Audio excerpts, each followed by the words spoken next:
이번엔 전략 플러스 시간입니다. 도움 말씀을 크래프트 테크놀로지스 오기석 에이펙 대표 연결돼 있습니다. 안녕하십니까? 네, 안녕하십니까? 네, 연결된 게 아니라 오늘은 출연을 네, 이렇게 스튜디오에 해주셨는데요. 감사합니다. 반갑습니다. 네. 자, 물어볼 게 많습니다. 네. 어제 증시는 장 막판에 순식간에 빠졌었고요. 오늘 증시는 또 잘 가졌거든요. 맞습니다. 많은 분들이 헷갈려하십니다. 이게 불트랩인지 아니면은 뭐 계속 가는 뭐 산타 랠리인 건지. 네, 자, 우선 연말까지 현재 증시 상황 어떻게 갈 거라고 보십니까? 맞습니다. 지금 사실 의견이 분분한 것 같고요. 불트랩이라는 얘기도 나오고 산타릴라는 얘기도 나오는데 우선 지금 연말의 상황만 놓고 본다라고는 사실 괜찮은 상황이다라고 이제 얘기할 수 있을 것 같고요. 지금 4분기 시작 이후에 시장이 뭐 S&P 500도 그렇고 나스닥도 그렇고 보통 한 12% 내외로 지금 상승을 했거든요. 예. 그래서 지금 지지부진하던 올해 3분기 같은 경우는 사실 계속 뭐 횡보장이었었어요. 미국 시장 같은 경우도 횡보장이었던 게 지금은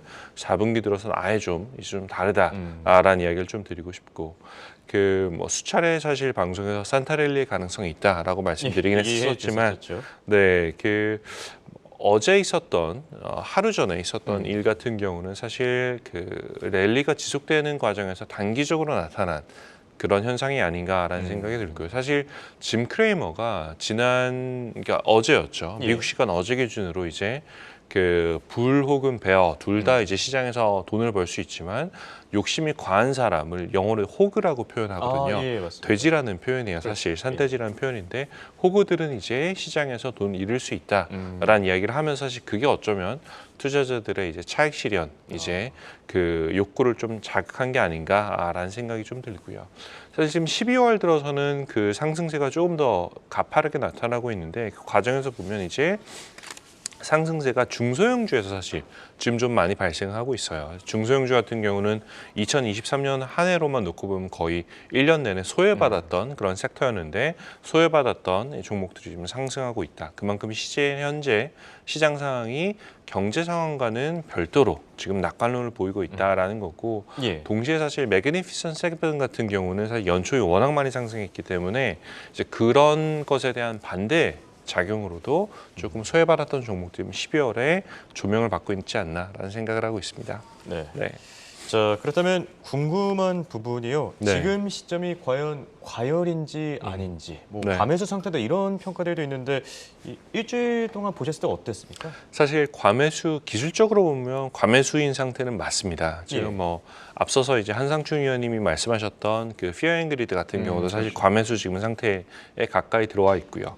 또 그리고 지금 이제 보통 기술적인 지표로 많이 과매수를 판단하는 게 RSI, 그러니까 상대 강도 지표를 많이 사용을 하는데 그 분명히 지금 일주일 동안 과열이었던 게 그 말씀드렸던 중소형주 같은 경우도 그렇고요. 러셀 2000 같은 경우 지금 차트가 보이는데 지금 아래쪽에 이제 하늘색 선이 이제 RSI 상대 강도 지표거든요. 보통 지금 위쪽에 살짝 라인이 있는 게 보통 70선인데 70선이 넘어가면 과매수 상황이에요. 그래서 지금 12월 중순부터 과매수까지 나왔고 사실 또 지금 보면은 그 급격하게 상승하는 구간에 11월 중순 이후 지금 상승을 했는데 그 한 달이 조금 넘는 구간 동안 20% 이상 상승을 했어요. 이제 그러다 보니 지금 뭐 중소형주 안에서는 불마켓이라고 봐도 과언이 아닌 상황이다라고 이제 말씀드릴 수 있고요.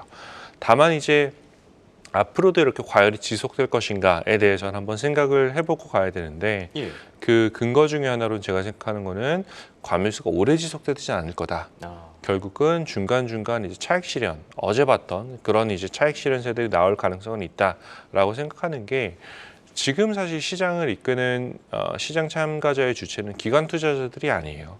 개인 투자자들이 한국이든 미국이든 시장을 끌고 있는데 지난 이제 코로나 이후 수년 동안 이제 조금 더 다른 환경이었죠. 투자 환경이 뭐 유튜브도 있었고 방송도 있었고 뉴스도 있었고 굉장히 이제 투자 정보에 대해서 굉장히 더 많은 접근을 할 수 있는 기회가 개인 투자자들에게 주어졌기 때문에 예전보다 훨씬 더 현명한 개인 투자자들이 된 게 아닌가라는 생각을 하고 있고요. 그런 측면에서 보면 지금 충분히 냉정한 시장 상황 판단을 하고 있다라고도 생각할 수 있을 것 같아요.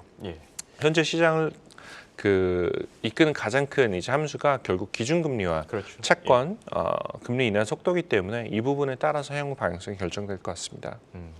자, 방금 전에 가장 큰 함수가 기준금리 그리고 네. 채권금리 인하 속도라 그랬는데 이 부분 외에도 사실 변수들이 있을 것 같거든요. 네. 현재 시점에서 주의해야 될 변수들 어떤 게 있겠습니까?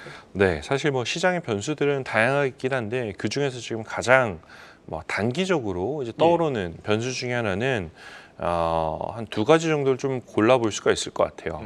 뭐 지금 두 가지 측면 들어가기 전에 먼저 좀 말씀드리면 그럼 예. 과열이 계속될 거냐라고 보면 과열 상황이 지금 주저앉을 것이냐라고 보면 그거를 사실 그 위협하는 요소들은 현재는 많지 않은 것 같습니다. 솔직히 말씀드리면 그 다만 이제 최근에 랠리가 있었기 때문에 가격적인 매력도는 떨어졌다라는 점 정도는 한번 이제 생각해 주시면 좋을 것 같고 관련해서 두 가지 데이터 포인트를 한번 볼 만한 게 첫 번째는 원유 가격이고요.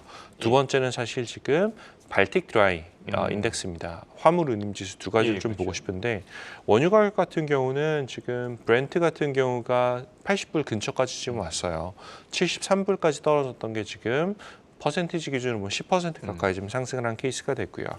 지금 이유 중에 하나가 뭐 여러 가지 후치 반군이 지금 예멘에서 무차별적인 사격을 하고 있다라는 뉴스들이 나오고 있는데 그로 인해서 지금 중동에서 나오는 이제 원유 공급이 차질이 생기지 않겠느냐라는 그런 우려로 인해서 지금 그 3주 네, 지금 최고치까지 이제 왔고요. 특히 이제 전 세계 무역의 한 12% 정도가 좀 홍해를 통과하고 있는데 그 부분에 대한 조금 이제 우려가 있다라는 것들 이 하나의 데이터 포인트가 됐고요. 다만 이 부분은 지금 어느 정도는 상쇄가 될 수가 있는 게 미국의 에너지 정보청 EIA에 따르면 미국 내에서 생산량 중에 가장 그 지금 역사적으로 최고치까지 올라왔어요. 하루에 1,330만 배럴 까지 지금 이제 생산량이 올라오면서 지금 중동에서의 공급 차질을 좀 완화하는 그런 모습이고요.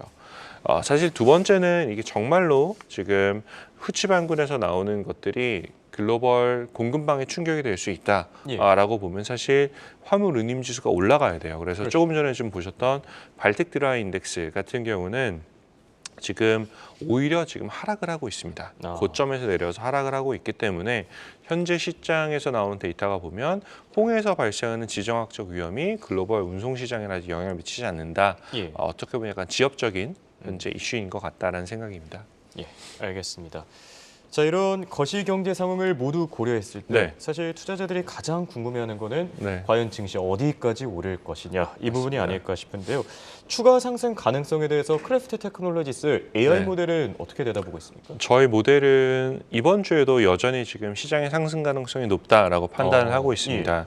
지금 뭐 거의 6주 연속 그 시장의 위험이 크지 않다라고 판단을 하고 있고요. 그 미국 증시도 그렇고 사실 국내 증시 같은 경우도 굉장히 좀 낙관적으로 지금 생각을 하고 있는 상태예요. 그래서 그렇기 때문에 AI는 시장에 대해서 현재 조금 굉장히 불하게 보고 있다라고 생각해 주셔도 될 것 같고요. 세 가지 지금 주요 변수를 저희가 보고 있는 게 첫 번째가 장기채하고 상품 가격, 커머디티 가격의 상관관계, 그리고 두 번째는 미국의 단기채하고 미국 주식시장의 관계.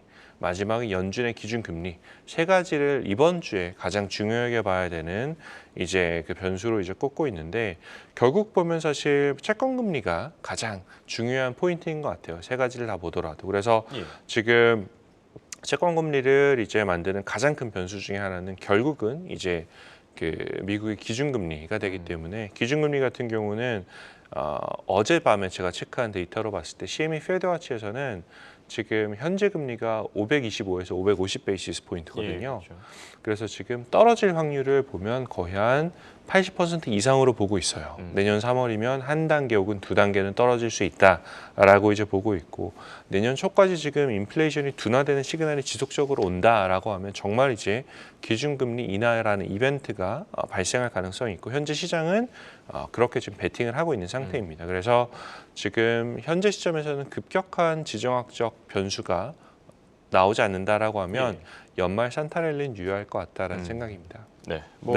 물론 중간중간에 좀 빠질 수는 있겠지만 이 산타랠리에 나타나는 전형적인 일시적인 조정이다. 이렇게 맞습니다. 보시는 것 같습니다.